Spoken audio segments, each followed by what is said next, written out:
Muito boa tarde a todos.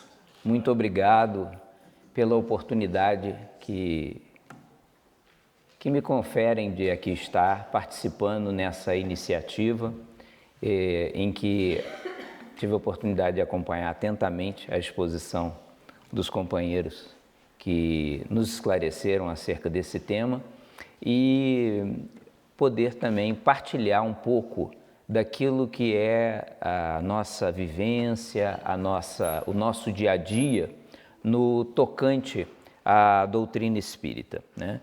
Esse Setembro Amarelo, essa prevenção ao suicídio, o foco que nos foi proposto, mencionado, foi o papel da família na prevenção do suicídio. E eu vou começar por mencionar uma história essa ocorrida aqui em Portugal há cerca de 50 anos atrás. Estávamos no ano de 1972 e essa família constituída de pai, mãe e seus 3 filhos, uma jovem de 15 anos e mais 2 rapazes com 12 e com 10 anos de idade, eles veem-se envolvida num grande embate de dor, num momento de grande aflição para aquele núcleo familiar. O pai, chefe de família, bancário de profissão, estava passando uma fase de muito trabalho, de muitos afazeres.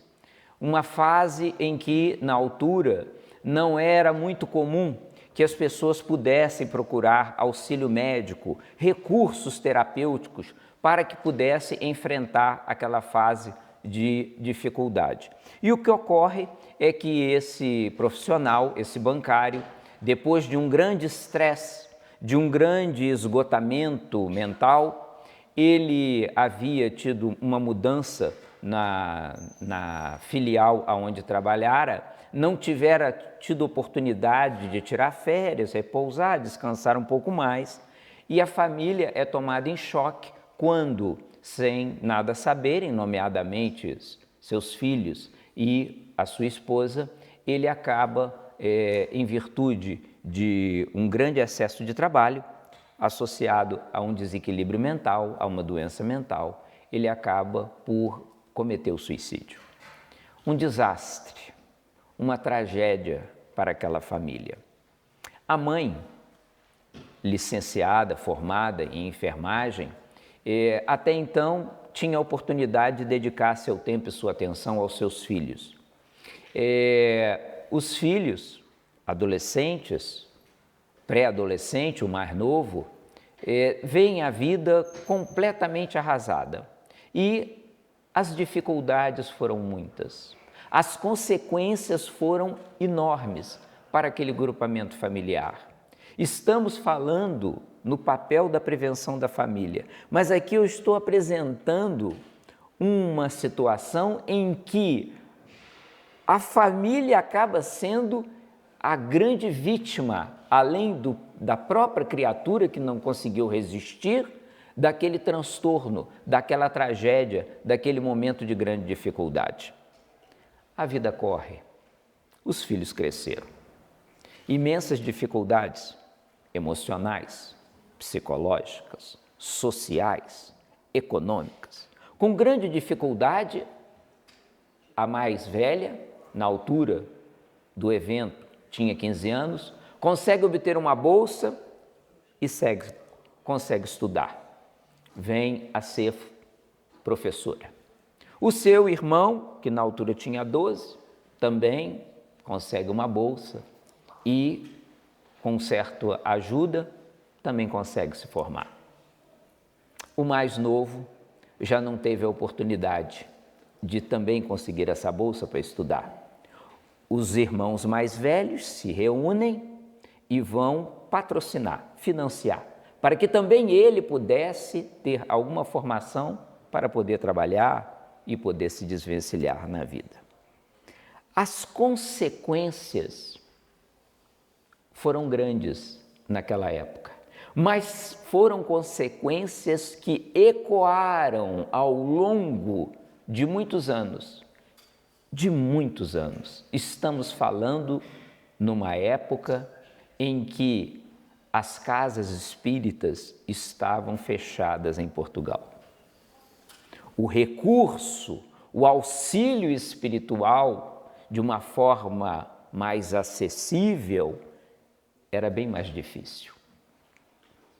Quando nós ouvimos essas questões, abrimos o Livro dos Espíritos e vamos até a parte 4ª, especificamente aonde encontramos os Espíritos falarem sobre esperanças e consolações, penas e gozos terrenos. E há um tópico que diz desgosto da vida, suicídio.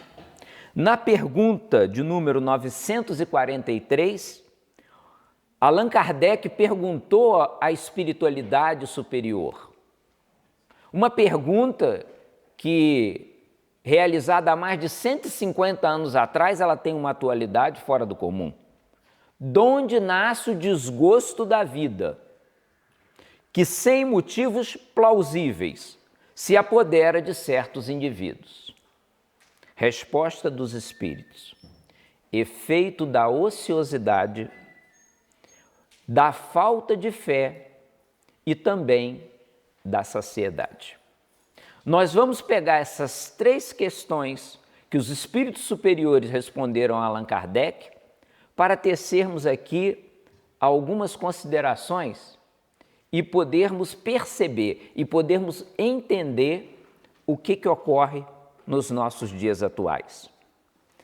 Quando os espíritos nos falam que é efeito da ociosidade, da falta de fé e da saciedade, muitos dirão: não sou uma potencial vítima do suicídio, direto ou indiretamente, porque não sou ocioso, trabalho, porque tenho a minha fé e também não me considero uma pessoa plenamente saciada. Quando nós vamos ao dicionário, encontramos a palavra assim, ociosidade. E os sinônimos de ociosidade é falta de trabalho. Também tem o sinônimo de preguiça e o sinônimo de repouso. Mas há uma definição que nós vamos escolher aqui para podermos entender melhor essa resposta da espiritualidade superior, em que eles nos dizem que é ocupação agradável em momentos de folga. Já podemos colocar aqui quais são as nossas ocupações agradáveis em nossos momentos de folga. Porque trabalho é necessário, mas a ociosidade, o repouso também. Livro dos Espíritos tem limite do trabalho e do repouso. Trabalho em demasia, com horário desgovernado, é uma coisa da nossa atualidade. Revolta e insatisfação com o trabalho, com a vida que temos, é uma coisa da nossa atualidade. Sofrimento com o desemprego e sofrimento com o emprego. Porque tem muita gente que está em busca de trabalho e tem muita gente que tem trabalho e está altamente insatisfeito com o trabalho que tem, vivenciando no seu trabalho bullying, perseguição, terrorismo psicológico. Recordo-me que certa feita um profissional disse, trabalhava com uma grande empresa e ele estava muito consumido da cabeça e ele dizia: doutor, até a publicidade da empresa que eu trabalho, quando aparece na televisão, aquilo me faz mal, porque eu lembro do trabalho, aquilo me desequilibra.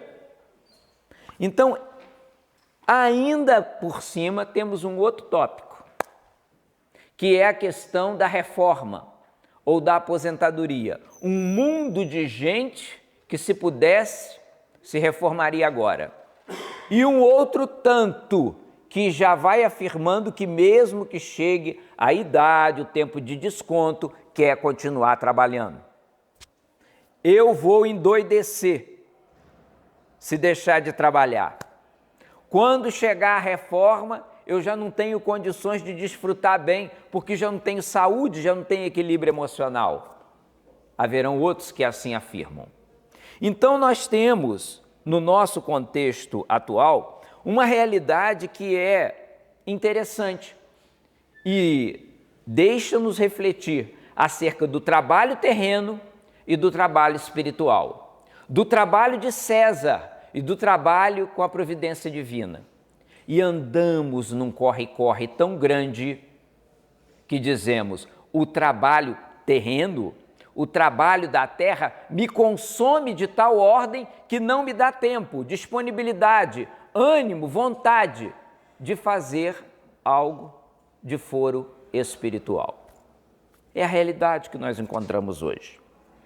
E quando nós buscamos o conceito de trabalho à luz da espiritualidade superior, Jesus afirmava que o seu Pai trabalhava ainda hoje e ele também. Quando nós buscamos outras referências de dedicação, de entrega de trabalho espiritual, por exemplo, Madre Teresa de Calcutá, ela foi questionada sobre várias questões. E uma delas foi: Madre, Senhora, qual a distração mais bela? Ela respondeu: o trabalho. Será que para nós, quando nós estamos trabalhando no trabalho terreno, será que nós também encontramos-nos diante da distração mais bela ou do tormento mais angustiante nos dias atuais? Francisco de Assis capinava. Irmão Francisco, o que o irmão faria se soubesse que morreria agora? Ele parou de capinar, refletiu e respondeu. Continuava capinando.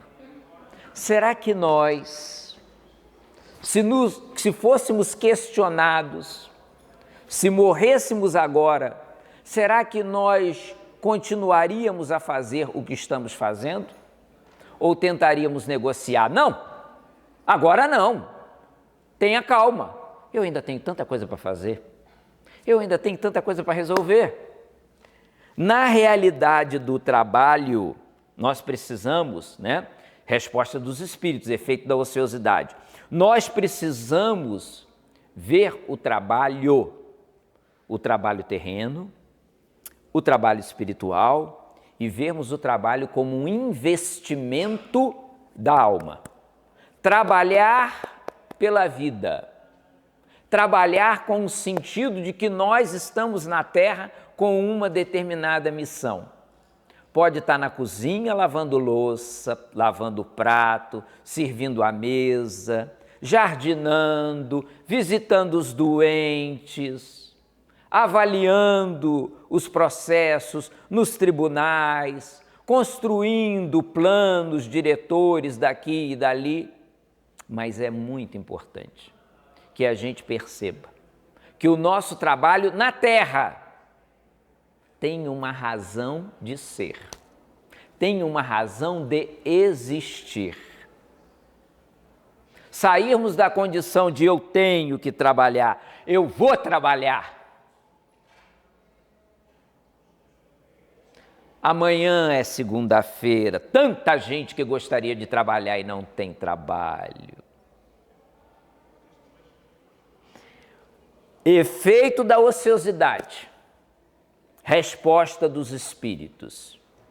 É por isso que a gente encontra muitos tormentos diante daquilo que às vezes é buscado uma vida inteira, a reforma ou a aposentadoria.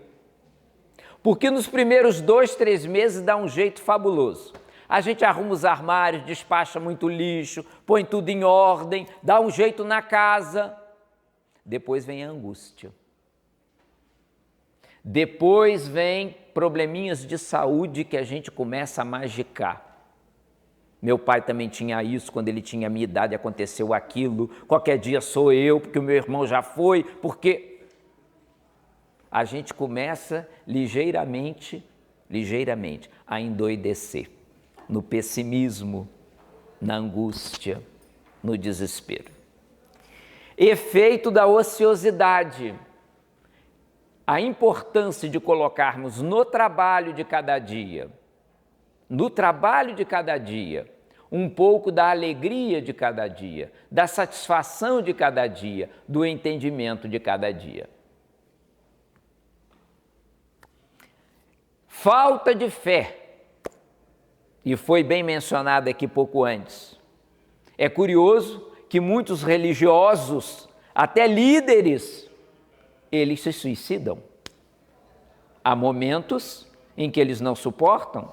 Certa feita, uma paciente que precisava de assistência psiquiátrica, e eu disse para ela, volte ao seu médico, exponha a sua situação. Não posso. Falei, não pode por quê? Porque ele se matou. Eu falo, pois é, vai ter que buscar recurso em outro.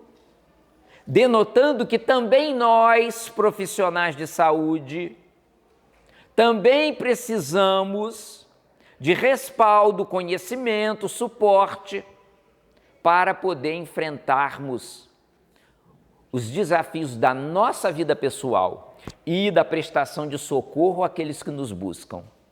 É por isso que nos hospitais, no centro de saúde, em unidades de saúde, há muitos profissionais que optam por não querer falar ou abordar o assunto. Infelizmente, muitos não têm para eles como é que vão dar para os outros, como é que vão partilhar. Falta de fé.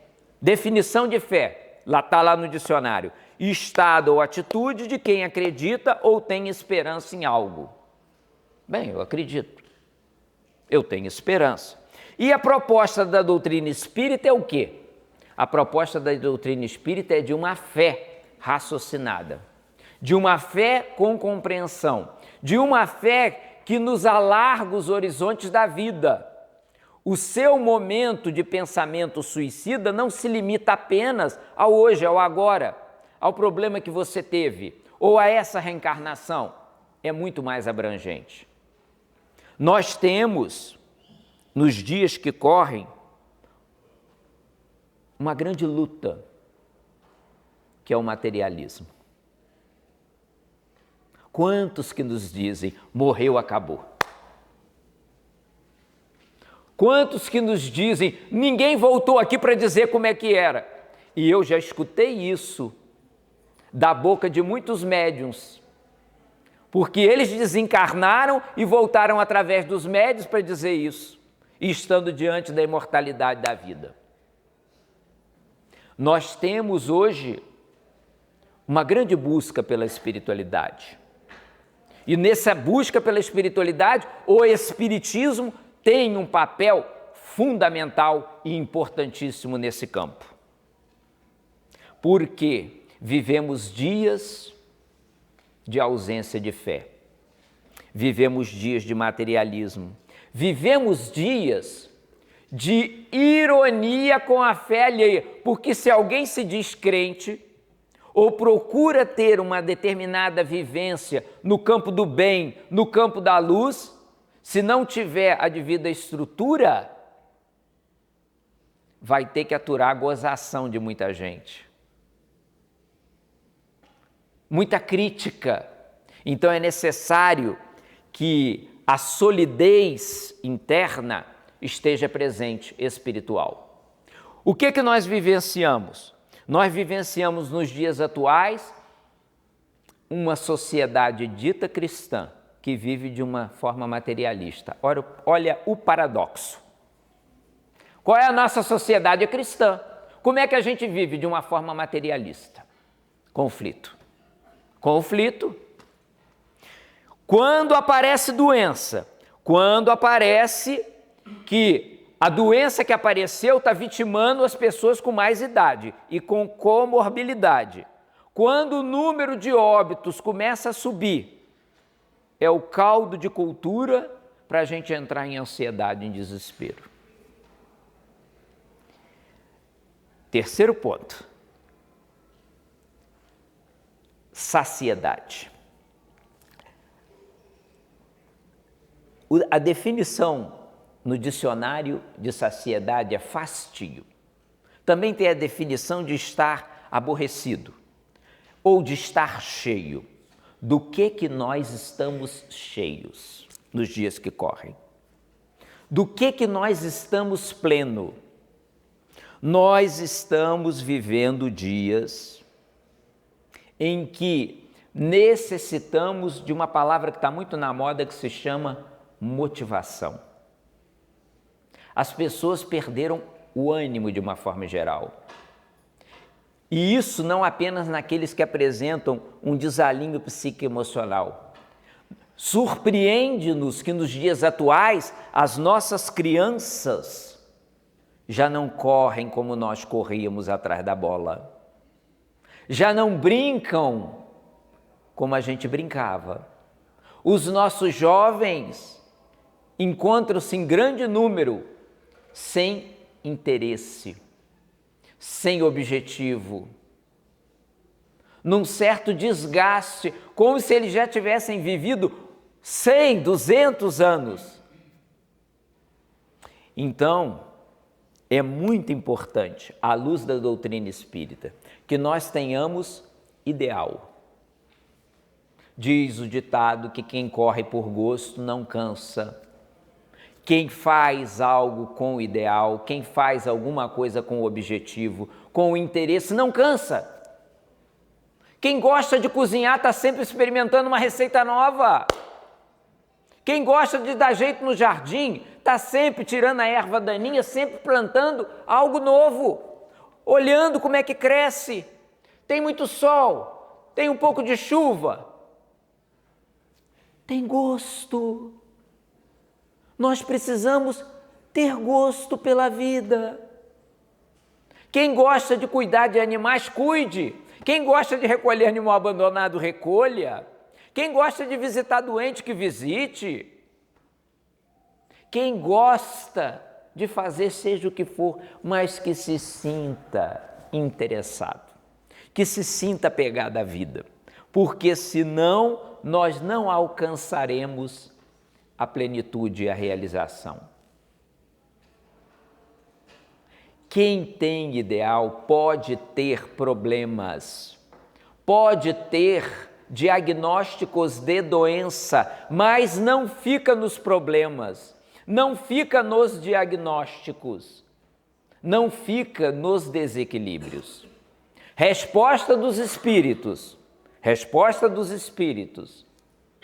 ociosidade, falta de fé, efeito da saciedade. Já observaram como é que, por vezes, nós precisamos constantemente de mudar de objetivo e não nos fixamos em quase nada de nobre? Hoje a gente quer isso, consegue, não é bem isso, muda para colar. Vai, busca, batalha, consegue, já não me diz a mesma coisa. E de tanto que a gente muda e tanto que a gente roda, a gente prossegue sentindo-se, infelizmente, vazio. Livro dos Espíritos, nós encontramos lá, desgosto da vida, suicídio. Encontramos lá o seguinte texto: para aquele que usa de suas faculdades com fim útil e de acordo com as suas aptidões naturais, o trabalho nada tem de árito e a vida se escoa mais rapidamente. Ele lhe suporta as vicissitudes, olha o grande problema, a grande dificuldade de enfrentarmos, as vicissitudes. Desemprego, falta de trabalho, é coisa de todos os tempos. Doença, enfermidade, perda de autonomia, é coisa de todos os tempos. Conflitos familiares, desentendimentos, separações, divórcio, é coisa de todos os tempos. Poderia não ter esse nome, mas as pessoas viviam já nesse ambiente vicissitudes. Ele lhe suporta as vicissitudes com tanto mais paciência e resignação. Diz o Evangelho segundo o Espiritismo que a resignação é o consentimento do coração. A obediência é o consentimento da razão. A resignação é o consentimento do coração. Há muita coisa que a gente precisa aceitar de coração. E eu busquei uma figura ímpar na doutrina espírita, para que pudesse conversar um pouquinho com vocês nessa tarde, porque tenho aprendido muito com ela, com as suas obras e com as suas orientações. É a doçura, é o encantamento, é a beleza, é a postura nobre e encantadora de Ivone do Amaral Pereira. Essa alma luminosa que nos deixou um rastro de luz e que ainda continua a nos socorrer e a nos amparar. Eventualmente poderemos ter uma ou outra pessoa que nunca ouviu dela falar. Ivone do Amaral Pereira, que na definição de Francisco Cândido Xavier foi uma heroína silenciosa. Essa alma doce e inspirada, essa médium, não apenas de psicografia, mas com vários talentos, com vários recursos, ela retorna à Terra na condição de médium, a fim de que pudesse atender às suas lutas, porque ela volta, como voltam os suicidas ao plano terreno. Não todos, naturalmente, na mesma temática dela, mas no caso dela, como ela sentia-se comprometida com o suicídio, ela retorna portadora dessa bênção que é a mediunidade, a fim de colocar a serviço do próximo o que ela poderia trazer de alento e de amparo. Tinha gosto, tinha amor em receber os espíritos suicidas. Quando, por vezes, alguns médiuns denotam um certo prurido, isso ou aquilo, sofrimento, e ela esmerava-se, retirava muitas vezes os nomes dos jornais, daqueles que tinham, infelizmente, não resistido nesse grande desafio da vida, apontava e orava regularmente por eles. Volta e meia aparecia um para lhe agradecer.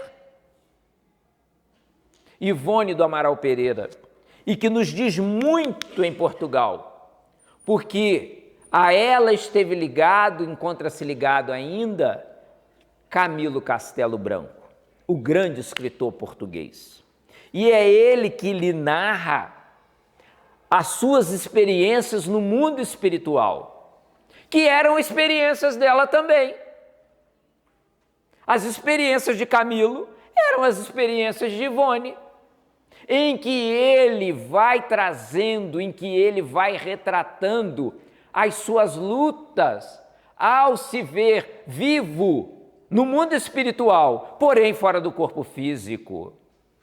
Ele não resistira ao processo expiatório da doença. Que doença? A perda da visão, a cegueira. Um homem que escrevia, um homem que amava ler, um homem que tinha uma criatividade notável, desprovido da visão, não, a vida assim eu não quero. Ele não resiste. E ele volta no livro Memórias de um Suicida para contar as suas experiências e a de outros. Numa entrevista, Ivone Pereira nos conta que, depois que o livro foi publicado e divulgado, e as pessoas começaram a ler, as pessoas começaram a escrever: Dona Ivone, muito obrigado pela sua obra. Esse livro salvou minha vida. Muito obrigado pelo seu esclarecimento. E ela conta em uma das suas entrevistas dizendo que durante toda a vida ela sofreu de depressão nervosa. Ela tinha aquilo que nós encontramos no Evangelho segundo o Espiritismo, capítulo 5, a melancolia, que é algo que pode ocorrer conosco. Uma tristeza que nós não encontramos razão na vida atual, mas que de vez em quando aquilo exala de nossas almas, que em verdade são reminiscências, recordações, exalações nossas espirituais, em que a gente se dá conta de que está triste, sem motivação para viver. Conta Ivone Pereira que a vida inteira, tendo sofrido de depressão, ela só começou a melhorar quando o livro foi editado, livro que ficou cerca de 30, 40 anos na gaveta. Por quê? Camilo Castelo Branco, embora espírito e narrando a sua realidade com a desenvoltura para escrever, não era um espírito espírita. Então, após a desencarnação de Leon Denis na França, Ivone, reencarnada no Brasil, tem o auxílio de Leon Denis, que vem fazer a conclusão, a parte final, com a visão espírita, e ao assim realizar, a obra fica completa, vem a público, as pessoas são beneficiadas, vem a gratidão, e ela começa a sentir alívio. Denotando uma coisa, guardando as devidas proporções, daqueles que se veem à volta com ideação suicida, ou já passaram por processos assim. Não é preciso que você seja médium, não é preciso que os espíritos escrevam pelas suas mãos, mas é importantíssimo que a sua vida tome um vigor de fazer algo de bem pelo próximo, para que as suas lutas, os seus angores, as suas dificuldades, gradualmente sejam diluídas no amor ao próximo. Conta Ivone Pereira que Camilo sempre se apresentava devidamente trajado quando ia lhe visitar, e ele sempre apresentava um ar um tanto quanto triste. Aproximava-se dela e ele veio lhe avisar que iria reencarnar. Vocês imaginam aonde? Em Portugal. Camilo reencarnou, dados de Ivone Pereira numa entrevista, em fevereiro de 1948.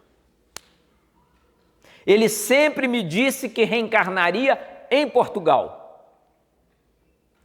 Já deve estar próximo dele desencarnar. Essa entrevista foi concedida no dia 17 de julho de 1979. Demonstrando que a luta daqueles que se veem à volta com a temática do suicídio é um processo também de reparação, mais hoje, mais amanhã. Mas há sempre um recomeço. Ninguém ficará eternamente na dor. Não nos angustiemos pelas descrições das regiões umbralinas ou de uma nova edição do inferno ou do purgatório. Vamos ficar tranquilos e pensarmos que nós não temos o risco de ir para lá.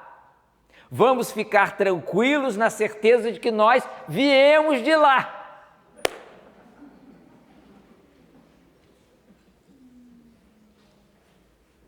Será? Pensemos. O que temos feito em nossas reencarnações anteriores, pelas nossas tendências, pelas nossas inclinações, pelos nossos gostos, pelas nossas ações. É só você retirar o freio, assim, como é que você agiria se não conhecesse o Espiritismo? Tira esse freio. Aí eu matava, pronto. Se fosse comigo. Aí a gente mostra quem a gente é.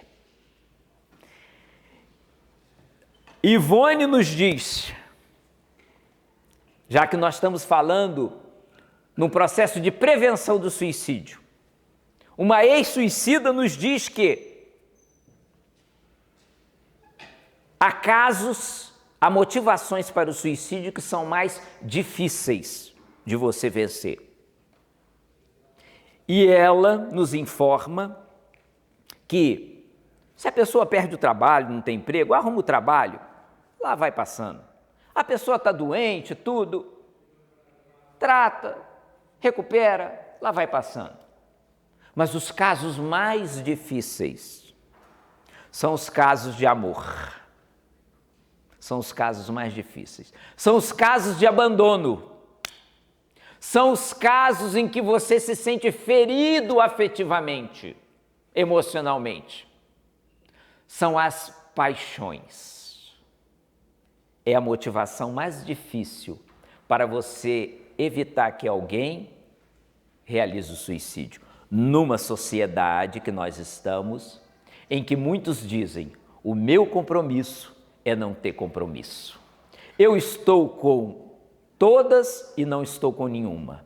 Eu estou com todos e não estou com nenhum. Alguns jovens, às vezes, outras pessoas me dizem, com quem eu me envolvo afetivamente no sábado, não quer dizer que obrigatoriamente eu esteja no domingo. É a sociedade que nós temos. Em que não nos preocupamos em dar desgosto afetivo, emocional, em que abandonamos com uma facilidade brutal. Mas a doutrina espírita nos esclarece que quem a gente abandona, a gente vai ter que passar pelo mesmo caminho para recolher. Quem a gente largou lá atrás, a gente vai buscar. Porque se a gente não buscar, a gente não consegue avançar. Os casos mais difíceis são os desgostos de amor. E aí, certa feita, entre muitos espíritos, apareceu um, como tantos outros, Charles, Bezerra de Menezes e tantos outros espíritos que vinham lhe aconselhar, e há um que escreveu pelas suas mãos, Leon Tolstói, que lhe deu um conselho certa feita. Ivone, minha filha, não vale a pena se matar nem se desesperar por desgosto de amor. E ela naturalmente olhou para ver o que ele iria concluir. E ele lhe diz, arranja outro amor. Porque o nosso amor, o nosso coração não pode viver sem amar e ser amado. Ela perguntou ao Espírito, é por causa da nossa natureza divina? E ele respondeu, não, é por causa da nossa natureza humana. Nós precisamos amar e ser amados. Então fica aqui a dica, se alguém passa por uma fase menos boa, se alguém se sente lesado nos seus afetos mais sinceros, se o seu amor foi embora, se seu amor te abandonou, arruma outro amor, mas não deixe de amar. Ivone, é tanto que a gente tem dessa alma, que quanto mais estudamos e mergulhamos nela, sentimos que temos cada vez mais por aprender. Pelo menos em 2 situações, ela cometeu o suicídio. Aqueles que aqui se encontram, se desejarem conhecer alguma das suas obras maravilhosas, vocês podem encontrar na série Nas Voragens do Pecado. Podem encontrar também no O Cavaleiro de Numier e O Drama da Bretanha. São obras romances em que ela escreveu, em que ela é uma das protagonistas da história. Eu não vou contar. Mas ela é uma das protagonistas. E num determinado momento, pelas suas ações infelizes, ela levou com que alguém se suicidasse. Ela fora responsável pelo suicídio de alguém. O que implicou num processo de obsessão espiritual, de perseguição espiritual, que ultrapassou aquela própria reencarnação. Então, numa das suas vivências, ela acaba por se comprometer com o suicídio. E numa outra, mais recente, volta novamente Ivone e a sua relação com Portugal. Ela acaba por interromper a sua existência física aqui em Portugal, nas águas do Rio Tejo. Então essa alma, esse espírito que aprendera com a dor que causara aos outros, com a dor que causara a si mesma, ela nos deixa um repositório imenso de aprendizado para que possamos crescer, nos iluminar, avançar e vencermos esta ferida que por vezes encontra na nossa família e que por vezes encontra-se em nós próprios. Quando Ivone desencarna, ela é socorrida num hospital colônia. Foi para nosso lar? Não. Ela é socorrida no hospital colônia Maria de Nazaré. Guardem esse nome, porque esse hospital colônia fica situado na psicosfera de Portugal e Espanha. Ele atende a Península Ibérica, em especial corações, almas comprometidas com a temática suicidária. Numa entrevista, ela diz assim: até hoje eu vou lá, naturalmente pelo sono em desdobramento. Ela fora socorrida no Hospital Colônia Maria de Nazaré. Reencarnara no Brasil, lá estava como Ivone. Mas pelo desdobramento ela voltava ao hospital espiritual e ela diz: até hoje eu vou lá. Tenho certeza de que quando eu desencarnar, vou para lá, porque esta minha existência, como Ivone Pereira, é terapêutica de lá. Eu ainda sou paciente de lá. É linda essa afirmação. Ela dizer que é paciente do Hospital Colônia Maria de Nazaré. O seu amor, a sua dedicação, a sua entrega, e é muito provável que esteja ela, juntamente com as falanges da Rainha Santa Isabel de Portugal, atendendo os irmãos comprometidos na área da temática do suicídio e os seus familiares.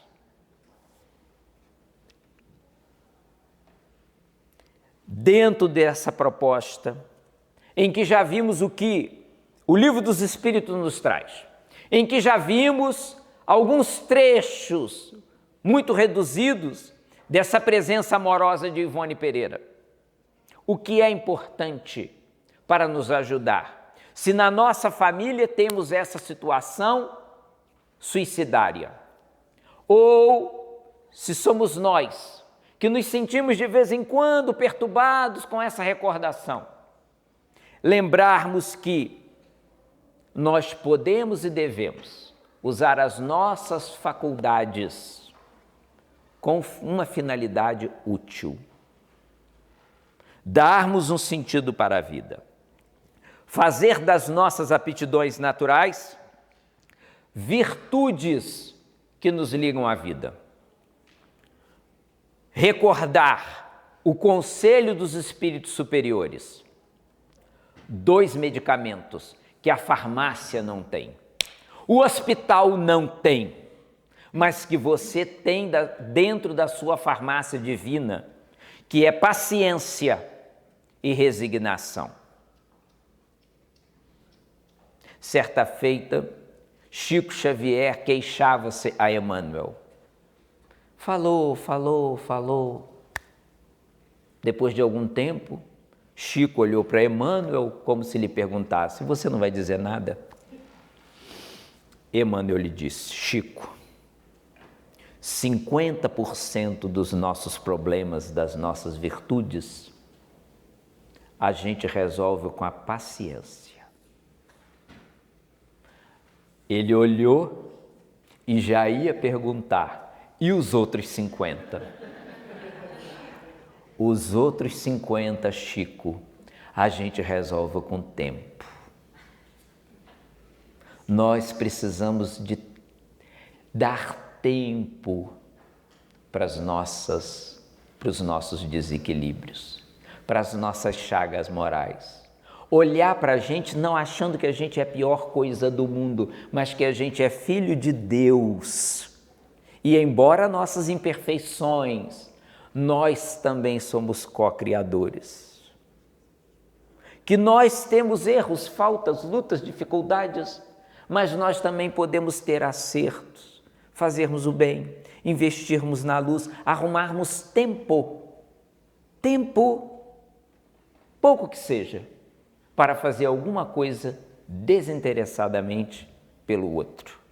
Então, para a nossa felicidade, que é o que a gente busca, que é o que a gente quer, temos que também fazer algum investimento na vida espiritual. Há pessoas que têm preocupações válidas, têm o seu valor, mas elas já sabem qual é o caixão que vão ter, a roupa que querem levar, o cemitério onde querem ser enterrados, ou a cinza onde vão guardar. E a vida espiritual, gente? O que a gente quer fazer dela? Se a gente não precisa dessa proximidade com a desencarnação, se a gente pode começar a investir agora. Qual o contributo do Espiritismo? O que o Espiritismo tem a nos oferecer? O Espiritismo, para quem está pensando na hipótese do suicídio. O suicídio, ele pode e deve ser combatido com os inúmeros recursos que a doutrina espírita nos oferece. Antes de mais, busque ajuda. Não se iniba, não tenha vergonha de pedir auxílio. Admita que é uma luta pela qual você está passando, mas peça ajuda. Grite por socorro. Peça ajuda. Na casa espírita propriamente, e aqui já foi trazido a importância da ciência, da medicina na Terra. Hoje, nós temos uma panóplia, uma quantidade de recursos fora do comum, que a ciência da Terra nos oferece. É a medicina, através da psiquiatria, através da psicologia, em alguns casos até das terapias regressivas a vivências passadas, com a solidez da ciência. Tudo isso já é feito, tudo isso já foi descoberto e nós temos esses recursos, então vamos utilizar. O papel da casa espírita é um papel que vai buscar atuar no campo espiritual. Fluidoterapia. O que é fluidoterapia? Terapia através dos fluidos, através da bioenergia. O passe espírita, a água fluidificada, a água magnetizada, a oração, a prece, o intercâmbio espiritual,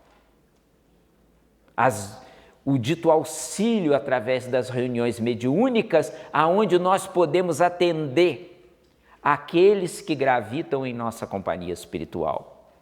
Porque muitas das vezes a gente está embaixo, a gente está mal, mas a gente tem conosco aqueles que querem nos auxiliar, nos amparar, mas também temos aqueles que querem aumentar a nossa angústia, o nosso desespero.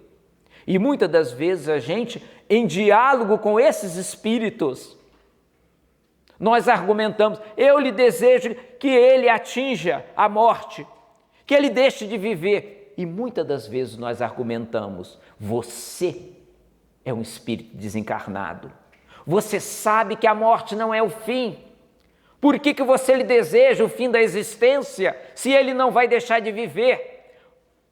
Muitos respondem, porque ela perderá a oportunidade reencarnatória que tem agora. Mas você pode interromper, mas não evitará o processo evolutivo. Vocês vão se distanciar, como a cada dia vocês se distanciam. Na medida em que ela se esclarece, que procura fazer o bem, que busca os recursos espirituais, que procura fazer uma reforma moral íntima, se distancia de você e você cada vez mais infeliz. E nós precisamos trazer esses espíritos ao nosso entendimento também. Porque eles não são seres degenerados, esquecidos. Às vezes nos chegam na casa espírita, afasta esses maus espíritos. A gente, para poder afastar, a gente tem que encaminhá-los para algum lugar. A gente precisa auxiliá-los também. Porque a dor, a perseguição, o ódio, a mágoa, o ressentimento, são dores, são chagas morais, que precisam também da terapia do Evangelho de Jesus. A casa espírita ajuda-nos, oferecendo-nos a leitura nobre. E para aqueles que já se sentem em condição ou em situação de necessidade de buscarem de maior conhecimento, conheçam a doutrina espírita, que vos dá uma percepção de onde você veio, o que você está fazendo aqui, para onde vai, qual a sua missão na Terra. É a pergunta que mais é feita, que as pessoas mais se fazem. O que eu ando fazendo aqui? Qual o meu objetivo de vida? Às vezes consultamos os espíritos e muitas das vezes eles não têm autorização para nos dizer, embora a gente quisesse. Aí eles nos dão algumas dicas, eles nos sugerem isso ou aquilo. Então, o contributo do Espiritismo auxilia aquele que traz ideação suicidária e auxilia também a família, porque a família por vezes sofre, às vezes até mais. A família às vezes se questiona: por que comigo? Por que eu tive um pai assim? Por que eu tenho um filho assado? Por que meu irmão fez isso? Então, nós vamos voltar para 50 anos atrás, 1972. Aquele homem, casado, 3 filhos. Uma jovem de 12, um rapaz uma jovem de 15, um rapaz de 12 e o mais novinho com 10 anos de idade. Depois do excesso de trabalho, aliado a um processo de doença mental, ele interrompeu a sua reencarnação. A vida prossegue, os anos passam. A sua esposa foi lendo algumas obras espíritas. Naquela época, não haviam tantos núcleos espiritistas, mas ela lia, se interessava e ela percebeu que haviam doenças que eram de médico e haviam doenças que eram de alma. Conforme eu disse, ela era enfermeira e, numa das suas atividades, costumava atender algumas pessoas que pediam-lhe para que aplicasse algumas injeções que iria ajudar os pacientes. Ela pegava na receita, enquanto preparava as injeções, ia conversando com a paciente. E a paciente diz: eu não ando nada bem, eu estou com alguns problemas de cabeça. E ia contando o que se passava. Até que aquele episódio se repetia com certa jovem, e ela percebeu que o problema da jovem era espiritual.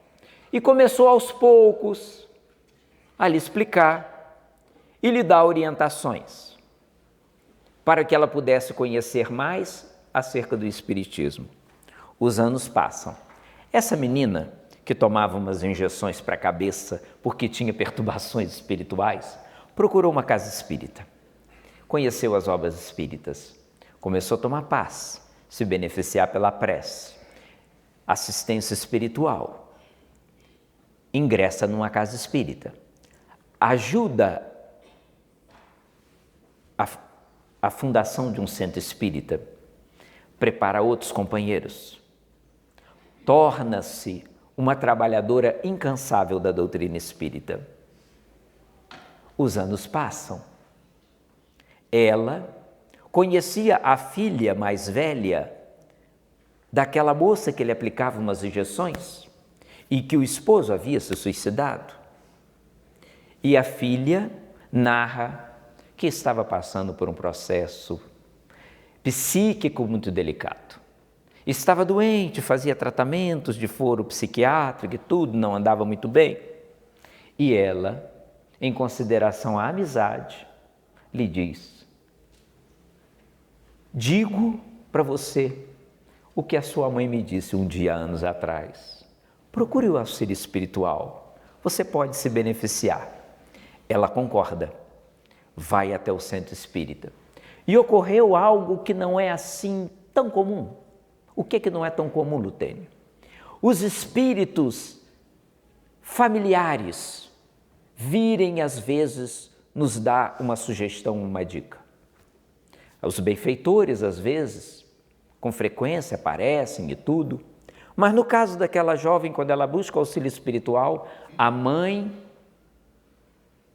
pede, já desencarnada, pede que ela se acercasse do grupo, que ela integrasse a casa espírita, que ela se tornasse, quem sabe, um elemento para que pudesse dar alguma dinâmica na sua vida. Com algumas questões, é o trabalho, é a família, a necessidade do tempo para atender, ela veio, começou a fazer aquele esforço que muitos de nós fazemos quando não temos a conquista do hábito ainda, ir uma vez por semana ao centro espírita para assistir a palestra e receber o passe e a água fluidificada. E ela fez isso metodicamente e foi fazendo, e foi fazendo, e foi fazendo, e foi melhorando, e foi melhorando, até o ponto de que ela já se encontrava em condições de poder integrar um trabalho de dedicação ao próximo. Abraça uma tarefa na casa espírita e vem a se libertar imensamente do seu processo de desalinho psiquiátrico. E foi questionada, então, como é que você anda agora, passado essas experiências, passado essas vivências? E ela diz: eu estou muito melhor. A minha médica psiquiátrica reduziu muito a medicação. Ela disse que eu melhorei sobremaneira. Ela perguntou o que eu fiz. Eu hesitei, mas depois, como ela insistiu, eu contei. Eu frequento uma casa espírita, eu recebi passe, eu fui beneficiada pelo auxílio da espiritualidade superior e agradeço imenso tudo aquilo com que fui beneficiada. Então, nesse momento em que ela se viu amparada, ela entrega-se de tal forma que, mais tarde, a sua mãezinha, que havia sugerido a sua integração, porque às vezes nós precisamos de uma integração de foro espiritual, gente, de foro religioso. Não é porque determinada fé, nem o espiritismo, nem qualquer outra, vai salvar a nossa vida, não.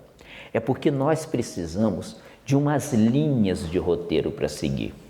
No espiritismo, no catolicismo, na igreja evangélica, num grupo altruísta, filosófico, seja onde for, aonde a gente descubra sentido para viver e se doar ao próximo. Nós precisamos ter sentido na nossa vida, independentemente da nossa idade cronológica, porque eu observo jovens que estão semi-mortos por dentro e observo as criaturas anciãs repletas nos seus horários de dedicação e entrega ao seu semelhante. Nós precisamos ter razão para viver. E gostaria de deixar, sobretudo, acho que eu estou dentro do horário, sobretudo, uma mensagem de esperança. Esperança no sentido de que a vida não será extinguida com a morte, com a desencarnação. Seja ela de causa natural, seja ela de causa provocada, um suicídio direto, arquitetado, elaborado, ou no desequilíbrio do uso de tóxico, ou ainda seja ela de uma forma indireta, quando por vezes vamos buscar a desencarnação por outros meios. A vida continua. A maior realização que nós podemos fazer por nós é dar um sentido à nossa vida. Por vezes, nós não temos essas linhas orientadoras no pai, na mãe, nos irmãos, na família que constituímos, mas nós podemos começar o quanto antes a dar uma razão de ser à nossa vida. Quando sentirmos que estamos entrando numa faixa de ociosidade, às vezes psíquica, mental, entrando numa fase de desânimo, busquemos ajuda.